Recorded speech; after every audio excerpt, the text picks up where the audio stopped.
Welcome. On this video, we're going to be discussing the Pascal triangle. So let's get started. Now, the definition of a Pascal triangle is that the Pascal triangle is a triangular array of numbers in which those at the end of the rows are ones, and each of the others is the sum of the nearest two numbers in the row above. So what exactly do we mean by that? Well, let's just show it. It's better to just give an illustration of what it is. So here what we have is the first three rows in the Pascal triangle. Now the first thing to notice is how are we getting the values in the Pascal triangle? Well, just like the definition it says, we're always going to have ones on the edge of the triangle. And the way that we're going to be defining the values inside the triangle is by summing the nearest two numbers in the row above. So we always want to start with the 1. But notice as in this row, we only have one value. There is nothing to sum with. So the next row is going to have ones as well. And now this is where we're going to start recreating our new triangle. So we're going to start with the 1. And now notice that this 2 is the sum of the nearest two row numbers above, which in this case is 1 and 1. 1 plus 1 gives you 2. And now we finish it up with the 1. And then move on to the next row. We start with the 1. And now notice that in order to define the number that is going to go next, we're going to add the nearest 2. So 1 plus 2, that gives you 3. 2 plus 1, that gives you 3. And then we're going to finish it up with 1. So let's find more rows on this Pascal triangle. So again, we're always going to start with 1. And now, to define the next number, we're going to add the nearest 2. So 1 plus 3, that is 4. And that's going to be my next value here. 3 plus 3, that is 6. So that's my next value here. 1 plus 3, that is 4.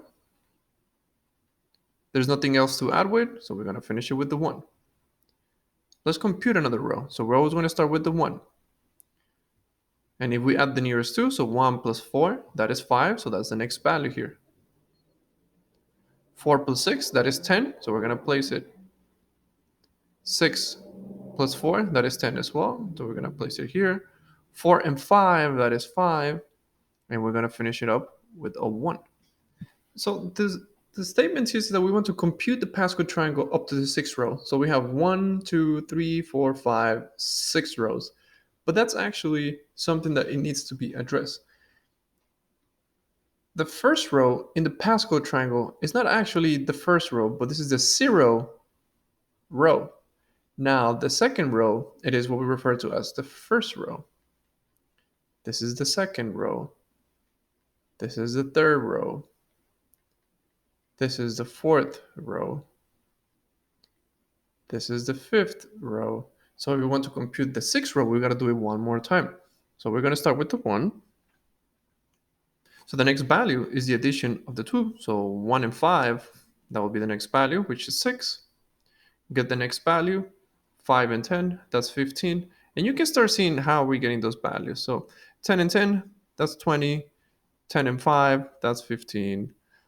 5 and 1, that is 6. And we're going to finish it up with the 1. So actually, this is the 6th row. And there is no ending to this Pascal triangle. It is a triangle that notice that we could just find the 7th row by adding the row or the values of the row of the 6th row. There's just no stopping to this Pascal triangle. But for this illustration, we're going to be stopping at the 6th row. But before we start discussing some of the properties of this Pascal triangle, I want to make sure that you understand the following. When it comes to rows, we don't start at the first row. So the actual first value, we call it the 0th row. So we start at the 0. Then the next one, 1, 2, 3, 4, 5, 6. And the way that we get those values is that we're always going to be adding 2 values to get 1. So choose any value. Let's choose this 6. Well, this 6 should be the addition of the 2 values on top of it. Well, 33, that's 6, that's fine. Choose another one, 15. So 15 should be in the addition of these 2. That's 15. So any value that you choose here should have been the addition of the 2 values on top of it. So it works out. Let's just check one more time. So this 6 It's 1 and 5. So this is what the Pascal triangle is. And the way that we're going to be discussing Pascal triangle in the future is the application of it. But notice that this Pascal triangle is made out of a pattern, which is the pattern is you get a value by the addition of the two that are on top of it. But actually, the Pascal triangle has some very interesting patterns besides how we're getting those values. And today we're going to be discussing some of those patterns. So the Pascal triangle is full of interesting patterns. Let's discuss some of them. Well, the first pattern that we're going to be discussing is what patterns do we obtain if we add the rows of the Pascal triangle? Well, let's see. Let's just get our pen. So if I add the row, so this is just going to be equivalent to 1. If I add the values of the next row, so that'll be 1 plus 1, which is 2. If I add the values of the next row, that will be 1 plus 2 plus 1, so that's equivalent to 4. And if I add the next row, that will be 3, 6, 7, 8. And then if I add the next row, that will be equivalent to 16. If I add the next row, that will be equivalent to 32, then 64, and finally 128. Now, does the result of adding the values in the row, do we tend to have a pattern?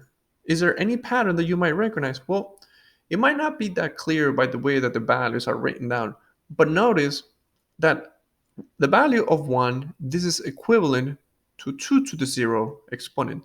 The value of 2 can be written out as 2 to the first exponent.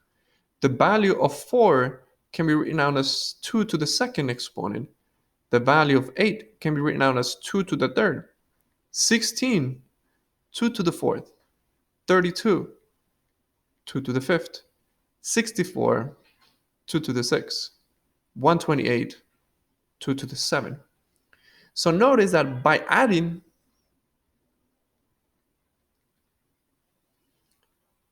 the rows in Pascal triangle,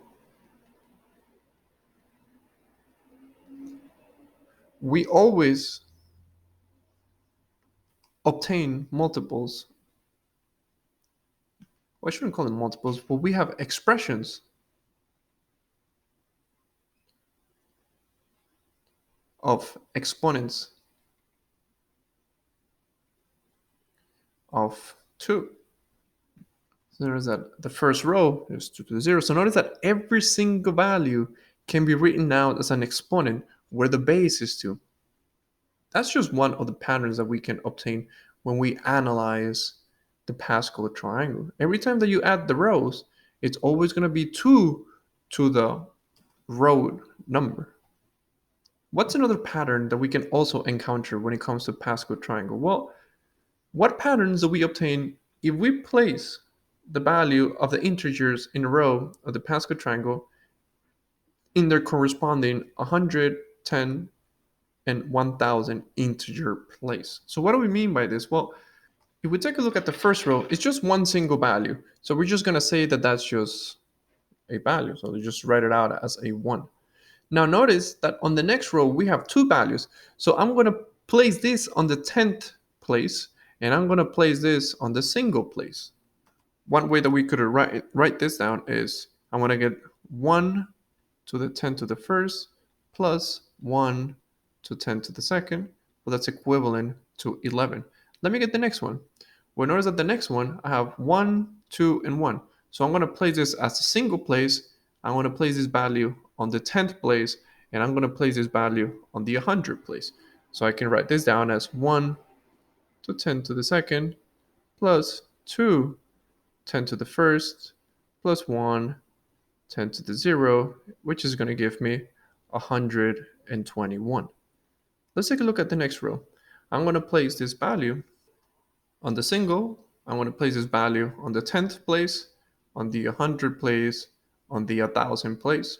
So one way that we can write this down is 1 to 10 to the third plus 3 10 to the second plus 3 10 to the first plus 1 10 to the 0, but that's going to be equivalent to 1,331. But what's happening with the next value here? Same idea. I'm going to place this on the 100, 10, I'm sorry, single, 10, 100. And notice that now I have 2,000s.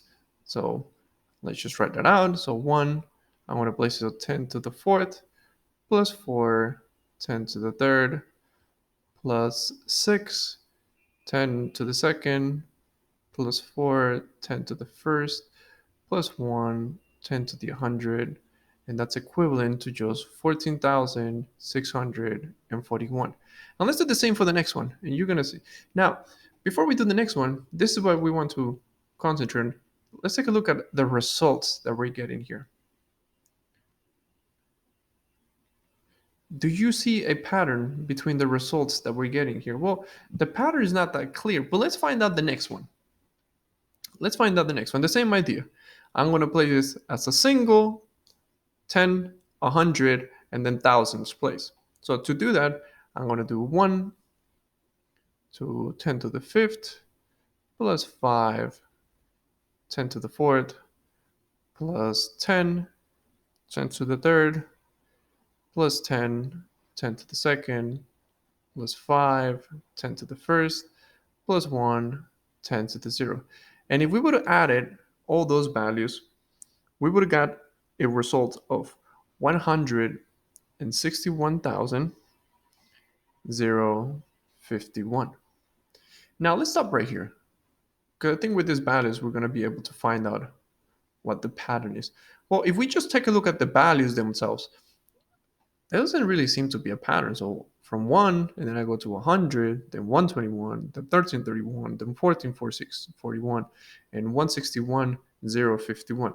But what if we break down those values in terms of exponents of 11? Well, notice that 1, I can express this as 11 to the 0. 11, this is definitely 11 to the 1st. 121, this is equivalent to 100 to the 2nd place. 1331, that's equivalent to 100 to the 3rd. 14,641, that's equivalent to 100 to the 5th. And notice that 161,051, that's 100 into the 5th. So if this seems to be a pattern that we are continuing. So if I were to do the same calculation on the next row, I can assure you that that's going to be equivalent to 100 to the 6th, and so forward. If I were to just do the same calculation for the next row, I would be getting 100 to the 7th row. So what pattern do we obtain here? Well, if we take a look at the values that correspond to that row, and we write them down as the integer 100, tens, and thousands of places, they will always be written down as 11 to a certain exponent, where the exponent is the row number that they're coming from. This is row 0, so it's 11 to the 0. This is the first row, so 11 to the 1st. Second row, 11 to the 2nd. And that's just another pattern that we can obtain when we take a look at the Pascal triangle. Very interesting. So let's take a look at another pattern, which is what we refer to as the hockey stick technique. What the hockey stick technique says is the following. Well, to start with, what is a hockey stick? Well, a hockey stick is usually this pattern. This is just a hockey stick. Usually you just grab it here, and then if there's any ball here, you just try to hit the ball with your hockey stick. Well, notice the shape of this hockey stick. It's some kind of a direction, and then it just sharply changes. So if we try to create that pattern with the values that we got in the Pascal triangle, notice what we obtained here. Well, let me just say that this is the stick of this hockey stick. Notice that those values, and if I create my hockey stick,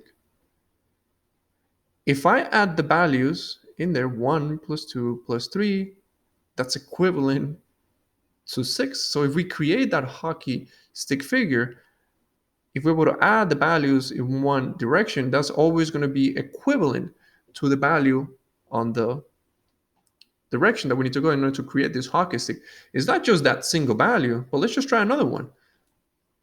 And it can be the other direction too. Let's do this one. So I'm going to add all these values here. And according to the hockey stick, if I would add all those values, they should be equivalent to this. Well, let's see if that is true. 1 plus 4, that's 5, plus 10, that's 15, plus 20, that's 35. And that's exactly what we got here. That's another pattern that we can get when it comes to the values that we have in this Pascal triangle. Let's just do one more. Let's just do one more. So let's do it in purple. Something simple. Let's do this 2 here. So according to my hockey stick technique, if I would add this to, that should be equivalent to the next value in there. Well, 1 plus 6 is definitely equivalent to 7. And this will always be true for all the values that we got in our Pascal triangle. It doesn't really matter how big or how small this so-called hockey stick is, you will always obtain this result. And that's just another pattern that we can see when it comes to the Pascal triangle. Let's look at another pattern. So this is a more interesting pattern because it requires, we're going to be rewriting our triangle, because now it says, let's rewrite the Pascal triangles up to the 7th row. So here we have our Pascal triangle. And let's see, is it up to the 7th row? 0, 1, 2, 3, 4, 5, 6, 7. So here is the Pascal triangle up to the 7th row. And we want to be replacing certain values. So we want to replace the value of the Pascal triangles. How are we going to replace them? Well, how about if every time we see an odd value in our Pascal triangle, so let me just highlight the direction.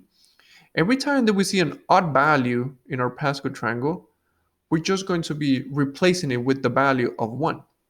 And every time that we see an even value, we're going to replace it with the value of 0. So let's just rewrite our Pascal triangle here on the right hand side. But every time that we see an odd value in our Pascal triangle, we're just going to replace it with the 1. And every time we see an odd value, we're going to replace it with the 0. So let's do that and let's see what we obtain. So 1, well, that's definitely odd. So we're just going to start with 1. 1 is odd. So I'm going to replace it with the 1. 1 is odd. Replace it with the 1. 1 is odd.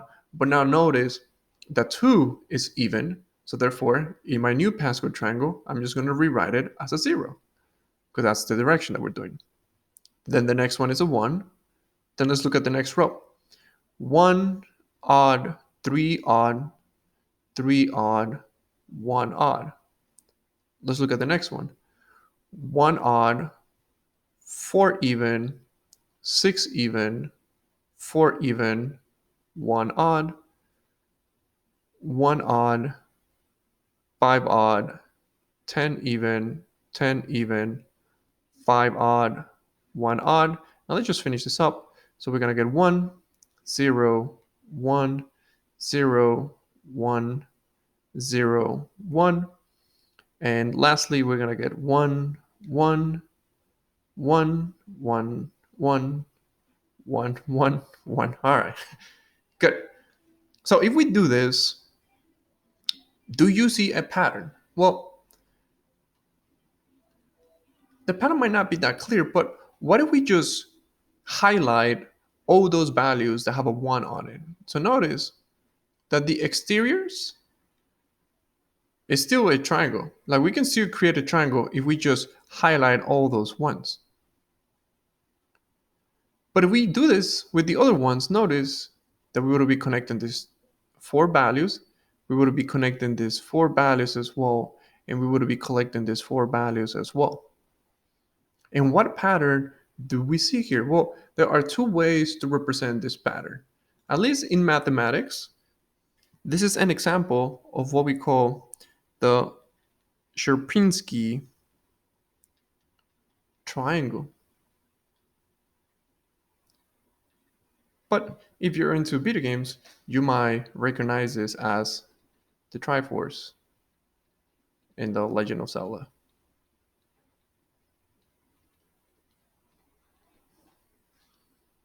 It's a good pattern. It's a cool pattern. Now, the last pattern that we're going to be discussing is the following. Choose any value for n and r. And let's compute n choose r. Let's identify the nth row and the rth place from left to right. What do we notice? And before we do that, I can see that there's a small typo here because we're not going to be looking at the rth place, but we're actually going to be looking at the r minus 1 place. So let's just choose a value for n and r. I'm just going to choose some values for n and r randomly. So n, I'm just going to say it's 4, and r, I'm going to say is 4 as well. Sorry, this is a plus. All right. So what we're saying is that I'm going to be looking at the fourth row, and I'm going to be looking at the fifth place. And if we compute 4c4, that's equivalent to 1. Well, let's see what we get there. So let's do this in green. So we're going to be looking at the fourth row in the fifth place. So we got the 0, 1, 2, 3, fourth. And I'm going to be looking at the fifth place. So 1, 2, 3, 4, 5. So we're looking at this place right here. Well, notice that that's equivalent to the value that we do have here. So we can rewrite this value as 4, choose 4. Now let's choose another one because perhaps that was not that interesting. And let's do it in red. Let's just choose n to be 5 and r to be 3. So therefore, we're saying, let's take a look at the fifth row. And let's look at the fourth place. And now, according to this, is that going to be equivalent to 5 choose 3? Well, 5 choose 3, that's equivalent to 10. Well, let's see. We're looking at the fifth row, so 0, 1, 2, 3, 4, and the fifth row. And we're going to be looking at the fourth place, so 1, 2, 3, fourth place. And notice that this value matches up with what we got here. So we can rewrite this value as 5 choose 3. Let's just do one more. Well, let's do it here in purple. Now let's say that n is equivalent to n is equivalent to 7 and r is equivalent to 5. So therefore, we're saying we're going to be taking a look at the seventh row and we're going to be looking at the sixth place. But before we take a look at that, let's compute 7 choose 5. Well, 7 choose 5 is equivalent to 21. But now let's take a look. Let's take a look at the seventh row. So 0, 1, 2, 3, 4, 5, 6. This is the seventh row. And on the seventh row, we're going to be taking a look at the sixth place. So 1, 2, 3, 4, 5, 6, which is about here. Well, notice that this is equivalent to nothing more than 7 choose 5.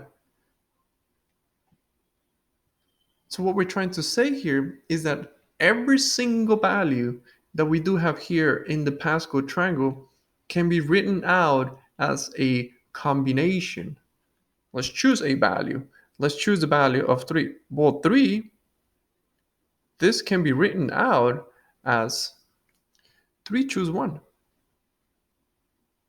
Third row, second place. Let's choose a different value right here. Let's choose this value right here.